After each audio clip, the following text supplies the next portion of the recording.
हाँ, अब पवन सिंह जो पहली बार काम करे और हमारे ट्रेंडिंग भैया पीछे पीछे ना करे, अब ऐसा हो सकता है? नहीं, ऐसा हो सकता है? गोलई की मिले तहरे। हाँ, यही यही वो जो गाना है जो पवन सिंह भरे स्टेज पर रिलीज होने से पहले ही ये गाना गा दिए थे। गोलई की मिले दोस्तों, कसम है लंबा डंडा बाबा की, भोजपुरी इंडस्ट्री में पहला बार ऐसा हुआ है जो गाना रिलीज होने से पहले ही भरे महफिल में गा दिया गया हो। पहली बार हुआ है, समझ रहे हो? पहली बार ना। भोजपुरी में पहली बार पवन सिंह ने हिंदी लाया। हाँ, अब पवन सिंह जो पहली बार काम करे और हमारे ट्रेंडिंग भैया पीछे पीछे ना करे, अब ऐसा हो सकता है? नहीं, ऐसा हो सकता है?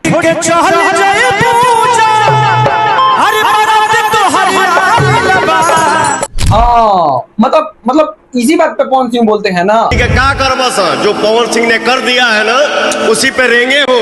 दोस्तों, बात ये होता है कि पवन सिंह का गाना रिलीज होने से पहले भरे महफिल में गुनगुना दिए थे और फिर खेसारी लाल यादव बोले हम क्यों पीछे रहेंगे, वो भी अपने गाना रिलीज होने से पहले भरे महफिल में गुनगुना दिए थे। बात यहीं से खत्म नहीं होती। पवन सिंह एक सैड सॉन्ग गाना लाते हैं और फिर खेसारी लाल बोलते हैं कि जब पवन सिंह सैड सॉन्ग गाना लाए हैं तो हम भी सैड सॉन्ग गाना लाएंगे। अच्छा, और वो भी एक सैड सॉन्ग गाना लाते हैं और फिर बात करते हैं लकीर खींचने की। आप लकीर खींच कौन होते हैं? लकीर खींचने वाले भोजपुरी आपके लकीर से चलता है? काहे ना करे लकीर वाली बात।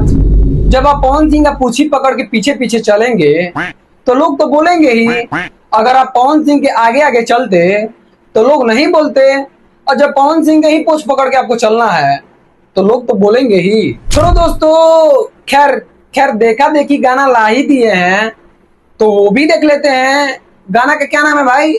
हाँ, ना जियम तोहरे बिना। ना जियब तोहरा बिना।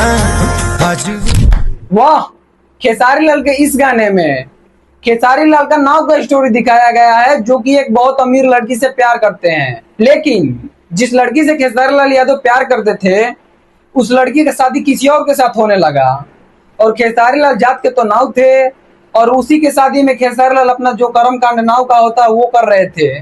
और जहां तक मुझे लगा, खेसारी लाल का प्यार इसलिए नहीं मिला कि खेसारी लाल इसमें मिडिल क्लास से आते हैं और लड़की बहुत अमीर घर की होती है। देखो, गाना तो बहुत बढ़िया है लेकिन इल्जाम वही पुराना वाला, मतलब चोरी वाला हैं? ये क्या हो गया? ये क्या सुन रहा हूँ मैं? पता है आप लोगों को, खेसारी लाल के ये गाना गाने से पहले 10 साल पहले राकेश मिश्रा ये गाना गा चुके हैं, ना जियम उनके बिना। ना जियम उनका बिना आज बुझाइल।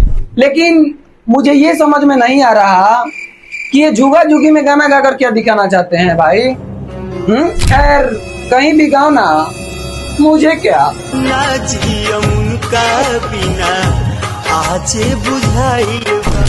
अच्छा, जो राकेश मिश्रा वाला गाना है वो 6 मिनट 5 सेकंड का है, जिसको लिखे हैं उमेश अनमोल। ये देख के आप लोगों को लग रहा होगा कि इस गाने में काफी मेहनत की गई है और चुराने में यू क्या हो गया? हम मानते हैं कि खेसारी लाल ये गाना चोरी करके राकेश मिश्रा का गाए हैं, लेकिन खेसारी लाल के इस गाने में क्या ही स्टोरी बेहतरीन तरीके से दिखाई गई है। वो काफी बेहतरीन स्टोरी दिखाई गई है। इसी गाना के चक्कर में पवन सिंह के चाहने वाले किसी का सैड सॉन्ग गाना ही नहीं सुने और ये सैड सॉन्ग गाना आते ही पूरे भोजपुरी इंडस्ट्री या बॉलीवुड इंडस्ट्री में गर्दा मचा दिया है। भाई देखो, मतलब अपने से अपने काट रहे हैं। अब खेसारी लाल यादव को इसीलिए नाव का काम सिखाए थे कि आप अपने से काटो। अब खेसारी लाल को बुरा लगी ना, खेसारी लाल के पेट पे लात मार दिए ना, गजब हाल है।